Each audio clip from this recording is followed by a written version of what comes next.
안녕하세요. 결혼한 지 2년 된 30대 초반의 가정주부입니다. 대리효도라는 거 들어만 봤지 제 남편이 바랄 줄은 상상도 못했습니다. 그렇게 효자하고 싶으면 너나 실컷 하라고 던져주고 이혼했네요. 남편과 저는 소개팅으로 만나 1년간 연애 끝에 결혼을 약속했습니다. 궁합도 안 본다는 4살 차이에 사귀는 동안 큰 다툼도 한 번 없었습니다. 그렇기에 오히려 결혼을 안 하는 게 이상하게 생각될 정도였어요. 하지만 결혼식을 올리고 난 뒤 남편은 제가 다 잡은 물고기라고 생각했는지 예전하고는 다른 모습을 보여줬습니다. 처음 남편이 달라졌다고 느낀 건 결혼하면서 처음 맞은 명절 때였어요. 결혼 전에는 분명히 설에는 시댁 먼저, 추석에는 친정 먼저 가기로 했었는데요. 저희는 결혼을 5월에 올렸기 때문에 돌아오는 추석이 둘이 맞는 첫 명절이었습니다. 그러자 남편은 아무리 약속한 게 있어도 첫 명절은 예외 아니냐며 시댁 먼저 가자고 사람을 들들 볶더라고요. 친정 부모님께 푸념하듯 이야기를 전하니 뭘 그런 걸 가지고 싸우고 있냐고 하시면서 첫 명절이니까 남편이 하자는 대로 하라 하셨습니다. 괜히 별것도 아닌 일로 시댁 어른들 눈밖에 나지 말라고 하시면서요. 시댁에 도착하니 음식 준비가 한창이었습니다. 남편은 시어머니께 그동안 혼자 음식 하시느라 고생 많이 하셨다면서 이제 며느리가 있으니까 염려 말고 쉬엄쉬엄 하시라 하더라고요. 제가 듣고 있는데 황당하고 어이가 없어서 남편한테 자기도 같이 하자고 그랬습니다. 그러자 남편은 약간 벙찐 얼굴로 우리 집은 원래 여자들만 부엌일 한다고 그러는 거예요. 그래서 이 집에 여자들이 어딨냐고 여자라곤 어머님 한 분뿐인데 그럼 여지껏 어머님 혼자 명절 준비도 다 하신 거냐며 물었습니다. 일부러 더 과장해서 액션을 취했는데 그러자 친척분들이 웅성거리며 저희가 있는 부엌 쪽을 쳐다보더라고요. 그러자 시어머니가 둘 다 그만하라며 남편에게 괜찮다고 하시더군요.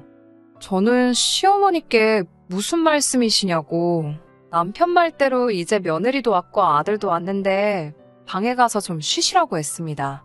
그리고는 고무장갑을 남편에게 주면서 일단 설거지부터 하라고 저는 내가 붙이겠다고 했어요. 몇몇 분들은 이 상황이 웃긴지 키득거리시고 시어머니는 어이가 없다는 듯 저를 쳐다보셨습니다. 저희 친정에서는 어머니가 요리를 하시면 아버지가 설거지를 하시고 어머니가 빨래를 하시면 아버지가 청소기를 하세요. 어머니가 전업주부시고 아버지가 회사 생활을 하시지만 아버지는 늘 당신이 체력도 더 좋고 힘도 더 세기 때문에 어머니를 도와드리는 건 당연하다고 하셨습니다. 어려서부터 그런 모습을 보고 자라서인지 제 눈엔 그게 지극히 정상이고요. 그런데 시댁은 달랐습니다. 명절 내내 일한 남자는 저 때문에 억지로 부엌에 있었던 남편뿐이었고 아버님과 남자 친척분들은 TV 앞을 떠나지 못하시더군요. 저녁까지 먹고 슬슬 친정으로 올라가려고 하는데 시아버지께서 하루 정도는 자고 가는 게 맞지 않냐면서 저희를 잡으시더라고요. 친정 부모님이 기다리고 계시다고 말씀을 드려도 어차피 늦었는데 내일 아침 일찍 가도 별 차이 없다고 우기셨어요. 급기야 이 어둠에 남편이 운전이라도 하다 사고라도 나면 제가 책임질 거냐고 물으시는 거예요. 저희가 반반 결혼을 하기는 했지만 자동차만큼은 제가 결혼하기 전부터 타던 걸 그대로 가져왔기 때문에 차는 제 거였어요. 고속도로 같은 데서 제가 오래 운전을 하면 남편이 잠깐 교대를 해주기는 하지만 보통은 자동차는 저 혼자만 쓰거든요. 원래도 차는 제가 주로 끌고 남편은 운전하는 거 워낙에 귀찮아하기도 하고 운전 경력도 제가 더 길어서 제가 운전을 한다고 말씀드렸더니 여자가 운전하는 차를 어떻게 믿고 타냐고 하시는데 무슨 소리를 하는 건가 싶어서 제 귀를 의심했습니다. 사귀는 동안 남녀평등을 입에 달고 살던 남편이라 집안 분위기도 그럴 줄 알았는데 막상 결혼을 하니 시아버지의 사고방식이 완전 조선시대가 따로 없더군요. 결국 그놈의 천명절이라는 단어 때문에 발목이 잡혀서 잠까지 자고 가게 되었습니다. 제가 남편에게 우린 어디서 자냐고 물었어요. 그러자 시아버지께서는 남녀가 유별한데 어떻게 어른들 있는 집에서 둘이 한 방에서 잘 생각을 하냐며 저에게 너무 남편 좋아하는 티 좀 적당히 내라고 무안을 주셨습니다. 엄연히 시부모님이 부부인 것처럼 저희도 부부인데 말이지요. 급기야 시어머니께서는 저는 당신과 자고 남편과 시아버지는 거실에서 자면 되겠다고 하시더군요. 남편이 결혼하면서 독립을 하자 두 분이 평수가 작은 집으로 이사를 하셨거든요. 그나마 방 2개 중 하나는 옷방으로 쓰고 계셨기에 사실 누가 자고 갈 만한 상황이 아니었는데 억지를 쓰신 거지요. 게다가 화장실을 가려면 거실을 가로질러 가야 하는데 시아버지께서 트렁크 차림으로 거실에서 주무시고 계셔서 얼마나 민망했는지 모릅니다. 이튿날 차 막히기 전에 친정으로 출발하려고 아침 일찍 일어났어요. 그런데 시어머니가 아침은 먹고 가라며 또 잡으시더군요. 남편에게 결혼하고 나서 얼굴이 많이 상했다며 이게 다 어머니 밥을 못 먹고 죄다 인스턴트만 먹어서 그렇답니다. 어머니가 차려주는 밥상을 언제 또 받아보겠냐며 먹고 가라고 고집을 피우셨습니다. 막말로 저희가 죽으러 가는 것도 아닌데 억지를 쓰시니 슬슬 짜증이 밀려왔어요. 저는 결국 저희 부모님도 저 목이 빠져라 기다리고 계실 거라고 남편한테는 아침 먹고 올 거면 아예 놀다가 버스 타고 천천히 올라오라고 했습니다. 저는 차 끌고 먼저 올라가겠다고요. 그제서야 남편도 시부모님께 가봐야겠다 말을 하더군요. 집으로 올라오는 차 안에서 제가 기분 나쁜 티를 팍팍 내고 있으니까 남편도 한마디 하더군요. 아무리 그래도 시부모님이 부탁을 하는데 그렇게 불편한 티를 내야 하냐고요. 그러면서 다음부터는 시부모님뿐만 아니라 어른들 앞에서는 남편을 존경하고 위하는 태도를 갖추라나요. 비록 남편이 저보다 4살 많은 오빠긴 했지만 저희가 무슨 학교 선후배 관계도 아니고요. 결혼했으면 동등한 관계 아닌가요? 제가 말 같지도 않아서 오빠나 똑바로 하라고 했습니다.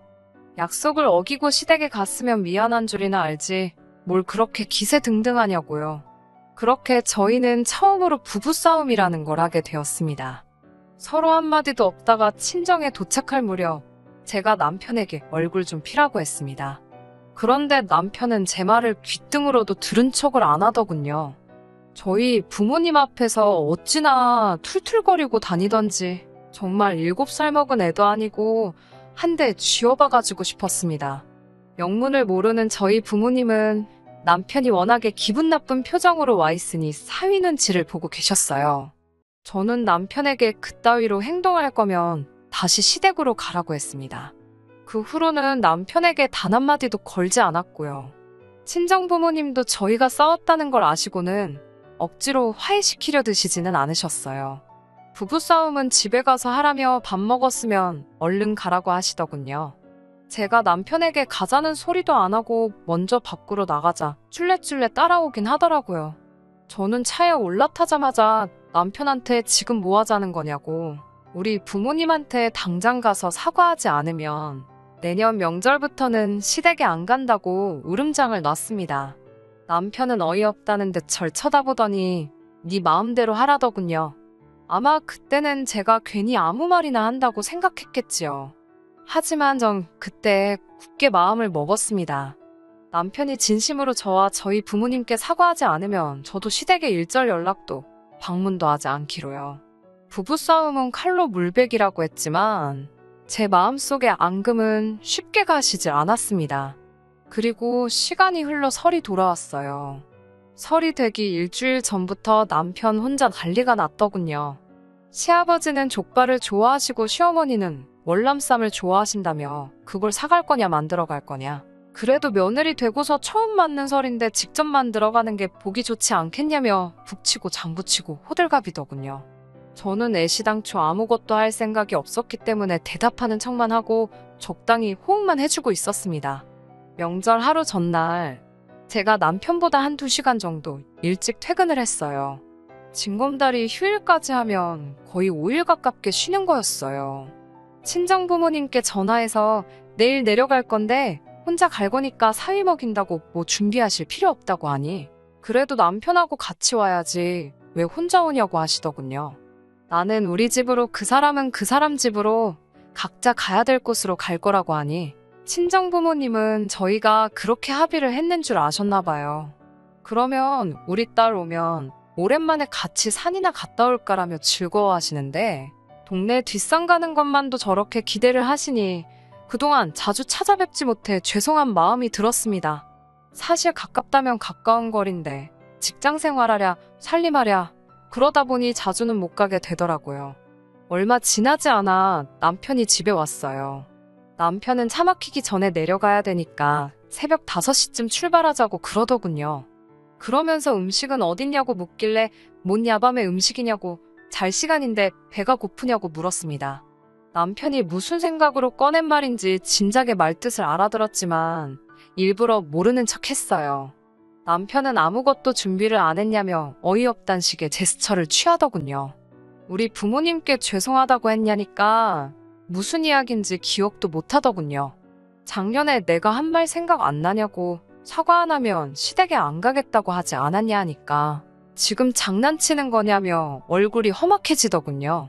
자기 체면은 어떻게 되냐면서요. 나는 우리 친정에서 체면 없냐고 따지니 여자가 무슨 체면이 있냐고 그러더군요. 남편이 저를 어떻게 생각하고 있었는지 정확히 알 수 있었어요. 연애할 때는 여자나 남자나 똑같다며 밥 먹을 때도 더치페이하고 결혼 준비도 남자 여자 똑같이 반반씩 하고 여자도 경쟁력을 잃지 않게 맞벌이하며 독립적인 주체가 돼야 한다던 인간이었는데 말하는 꼬라지를 보아하니 연애할 때는 그냥 본전 생각만 하던 쪼잔한 남자였어요. 완전 사기 결혼 당한 것 같았습니다. 남편은 혼자분을 삭히지 못하고 씩씩거리다가 정말 혼자서 새벽에 시댁에 가버렸어요. 정이 떨어질 대로 떨어진 상황이었지만 괘씸하기도 하고 열받더군요. 그나마 차는 그대로 있더라고요. 어차피 차키는 제가 보관하기 때문에 굳이 제 가방까지 뒤져가면서 차키를 몰래 빼내지 않은 것 같았습니다. 그래서 제가 차를 몰고 친정에 갔습니다. 친정 부모님은 남편이 오지 않은 것에 대해서 조금 걱정하시는 눈치긴 했지만 그래도 저랑 같이 설을 보낼 수 있어서 좋다며 기뻐하셨어요. 그렇게 명절 연휴가 끝나가던 즈음에서 남편에게 전화가 걸려왔습니다. 미안하다고 사과라도 하려고 그러나 싶어서 전화를 받았더니 시어머니가 욕실에서 미끄러져 넘어지셨다며 지금 병원 응급실이라고 하더군요. 아무리 남편이 꼴보기 싫고 시댁이 싫어도 걱정은 되잖아요. 친정 부모님도 얼른 가보라고 하셔서 바로 병원으로 향했어요. 의사 선생님 말로는 나이도 있으신데다가 원래 뼈가 튼튼하지 못한 분이라서 좀 오래 입원해 계셔야 할 것 같다더군요. 남편이 자기는 출근해야 되니까 저더러 휴가 쓰고 시어머니 곁에서 병간호를 도우라더군요. 저도 엄연히 직장인이고 남편이 버는 만큼 버는데 어이가 없었어요. 남편은 그래도 여자는 여자가 돌봐야 하는 거 아니냐며 그런 게 며느리 도리라는 거예요. 저는 진짜 폭발할 것 같은 가슴을 한 번 더 부여잡고 그럼 그냥 간병인 부르라고 했습니다. 남편은 간병인이 얼마나 비싼 줄 아냐며 저더러 돈 낼 거냐고 묻더군요. 내 남편 머리에는 뇌가 아니라 우동사리가 들어있나 싶어서 그걸 왜 내가 내냐고 당신 어머니지 않냐고 하니까 감히 며느리가 남편을 낳아주신 분을 당신 어머니라고 부르냐며 노발대발하더군요. 남편이 자기가 사람을 잘못 봤다면서 이런 여자인 줄 몰랐다고 사기 결혼 당한 것 같답니다. 저도 그때는 이판사판이었어요. 누가 누구한테 사기 결혼을 운운하냐고. 나야말로 오빠가 이렇게 구시대적이고 구닥다리인 줄 몰랐다며 효도하고 싶으면 직접 하라고 소리를 질렀습니다. 병원에 있는 사람들이 다 저희를 바라보고 있더군요. 진짜 너무 쪽팔려서 그 길로 차 끌고 올라와 버렸습니다. 차를 끌고 가고 있는데 남편한테서 죽어라고 전화가 오더라고요. 빨리 차 돌려서 안 돌아오면 자기를 이제 아예 안 보고 사는 걸로 간주하겠다고 가당치도 않은 말로 저에게 겁을 주기 시작했어요. 네가 어디 나 없이도 살 수 있겠냐면서 뭐라 하는데 솔직히 하나도 무섭지가 않더라고요. 오히려 제가 당신도 시아버지도 시어머니 없이는 라면 하나도 못 끓이지 않느냐고 당신 말대로 아예 안 보고 살 테니 2번 다시 연락하지 말라 말하고 전화를 끊어버렸습니다. 급한 대로 집에 가서 제 물건들과 필요한 것만 가지고 나와서 회사 근처에서 살고 있는 친구 집에서 머물기로 했어요. 남편도 시아버지도 한 번쯤은 불편한 걸 두 사람 다 겪어봐야 소중한 걸 깨닫겠지 싶었어요. 아무튼 친구 집에 머물면서 회사 나가고 그랬는데 남편에게 매일같이 오는 전화도 문자도 싸그리 다 무시해버렸습니다. 그러다 남편이 회사에 휴가를 내고 시어머니 병간호를 하고 있다는 사실을 전해 듣게 되었어요. 속으로 고소하다 싶었습니다. 과일도 깎아먹는 게 귀찮아서 껍질째 먹는 과일 아니면 손도 대질 않는데 다쳐 누워 계실 시어머니가 한편으로는 저 사람들한테 병간호를 받는다는 사실이 조금 안쓰럽기도 했지만요. 그리고 그날로부터 한 2주일쯤 지났을 때예요. 오전부터 모르는 번호로 자꾸 연락이 오길래 받았더니 남편이더라고요. 제가 자기 전화를 너무 피해서 핸드폰을 하나 더 개통했다며 이렇게까지 해야겠냐고 그러더군요. 자기가 반성 많이 했다면서 시어머니가 저 많이 보고 싶어 하신다고 한번 내려올 수 있겠냐고 물었습니다. 목소리도 예전보다 차분해지고 진심으로 미안해하는 눈치라서 전 정말 반성이라도 하고 있는 줄만 알았습니다. 어쨌든 진심이 담긴 사과를 받았으니 저도 모른 척하고 있기는 조금 그랬어요. 그래서 토요일 아침에 집으로 다시 돌아가서 시어머니가 좋아하시는 월남쌈도 만들고 그동안 제대로 챙겨 먹지 못했을 남편이 안쓰러워서 평소에 좋아하던 약밥도 했어요. 그렇게 2시간을 달려 병원에 도착했더니 한눈에 보기에도 처참한 몰골을 한 남편이 보이더군요. 시어머니는 저를 보자마자 이제 마음 고쳐먹고 지금이라도 내려와서 다행이라 하셨는데 무슨 말씀을 하시는 건지 잘 이해가 안 되더군요. 하지만 아프신 분한테 꼬치꼬치 따져먹긴 그래서 별말은 안 했습니다. 남편은 제가 해간 음식을 개걸스럽게 먹어치우고는 이제 선수교체 시간이라며 차키를 달라고 하더군요. 무슨 소리냐고 하니까 이제 자기가 서울 갈 차례고 제가 여기 있어야 공평한 거 아니냐고 하는 거예요. 남녀평등 모르냐면서요. 그래도 자기가 기사도 정신을 발휘해서 며느리가 해야 할 병간호를 지가 대신했으니 이제 저더러 제 책임을 지라고 했습니다. 그제서야 왜 사람은 고쳐 쓰는 게 아니라고 하는지 이해가 되더군요. 전혀 달라진 게 없었습니다. 제가 남편에게 연애할 때는 이런 사람인 줄 몰랐다 하니까 자기도 제가 이런 여자인 줄 몰랐다면서 다르게 뭐냐 하더군요.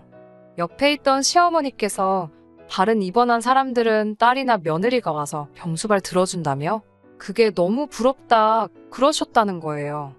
아무리 그렇게 말씀하셨어도 안 되는 건 안 되는 거라고 했습니다. 그리고 나도 직장 다니는 거 모르냐고 하니까 그까짓 거 얼마나 번다고 유세냐고 나야말로 이제 더 쓸 휴가도 없고 하루빨리 회사에 돌아가야 한다고 그러는데 정말 더는 못 견디겠더군요. 저는 남편이 먹고 있던 약밥을 빼앗아 잔디밭에 집어 던져버리고는 이제는 진짜 끝이라고 이혼하자고 했습니다. 남편은 뭐가 그리도 당당한지 너는 이제 큰일 났다고 저를 겁주기 시작하더군요. 남편이 시어머니 병간호를 하는 동안 저는 짐 싸들고 집 나와서 별거를 하지 않았냐는 사실을 들먹이면서 여자가 집 나가서 가정에 소홀했으니 제가 파탄의 원인인 유책사유자가 되는 거 모르냐고 으름장을 놓더라고요. 저한테 이혼 소송을 걸어서 재산분할과 위자료로 제가 가진 모든 것을 뺏어버리겠다고 하더라고요. 어디서 그런 말을 들었냐고 물어보니 같은 병실을 쓰는 사람이 알려줬다고 합니다. 생각이 있으면 스스로 찾아보기라도 할 텐데 요즘 인터넷도 잘 되어 있어서 손가락 몇 번만 움직이면 그게 틀린 사실이란 것쯤은 순식간에 알 텐데 그런 노력조차 없이 잘 알지도 못하는 사람한테 들은 정보만 가지고 떠들어대니 우습지도 않더군요. 제가 집을 나갔던 건 사실이지만 집을 나가라고 먼저 말한 것도 남편이고 서로 간에 합의가 있었기 때문에 제가 친구 집에서 잠시 머물렀던 사실이 이혼 사유가 될 수 없다는 건 몰랐나 봐요. 남편이 틀렸다는 걸 딱히 정정해주지는 않았어요. 재산분할 역시 혼인기간이 길지가 않으니 각자 가져온 만큼 다시 나누는 건데 정확하게 반반 결혼을 했으니 더 줄 것도 덜 줄 것도 없었어요. 오히려 결혼 초기부터 며느리돌이 운운하며 배우자의 의무만 강조하고 친구 집에서 머물면서 남편이 시어머니 병수발 안 들고 뭐하고 있냐고 보내던 문자들이 증거가 돼서 남편의 희망과는 다르게 남편에게 혼인 파탄의 책임이 인정되어서 위자료 청구 소송은 남편이 아니라 제가 하게 되었네요. 위자료라고 해봐야 안 받아도 그만인 적은 액수였지만 그동안의 정을 생각해서 합의하자며 구질구질하게 구는 꼬라지를 보아하니 안 받을 수가 없어서 탈탈 털어 받아냈습니다. 둘 사이에 아이가 있던 것도 아니고 요즘 이혼한 게 흠이 되긴 하나요. 지금은 당당한 돌아온 싱글이 되어서 살고 있습니다. 다른 건 몰라도 지금도 사람을 만날 때 가장 먼저 신경 쓰는 것이 바로 남녀평등을 운운하는 사람들입니다. 남녀평등 운운하는 사람 치고는 너무나도 이기적이었던 전 남편 때문인지 정말 건강한 사고방식을 가지고 있는지 아니면 전 남편처럼 자기가 유리할 때만 남녀평등을 운운하는 사람인지 그것부터 유심히 살펴보게 되네요. 한편으로는 이러면 이런 대로 쭉 혼자 지내는 것도 나쁘지 않을 것 같다는 생각이 들 때도 있어요. 제 앞길에 새로운 인연이 있을지 없을지는 모르지만 벌써부터 걱정하지 말고 지금 당장은 저에게 주어진 상황을 즐기며 살아가 볼까 합니다. 끝까지 들어주셔서 감사합니다. 오늘의 사연은 여기까지입니다. 구독과 좋아요, 알람 설정 부탁드리고 더 좋은 사연으로 다시 찾아뵙겠습니다. 감사합니다.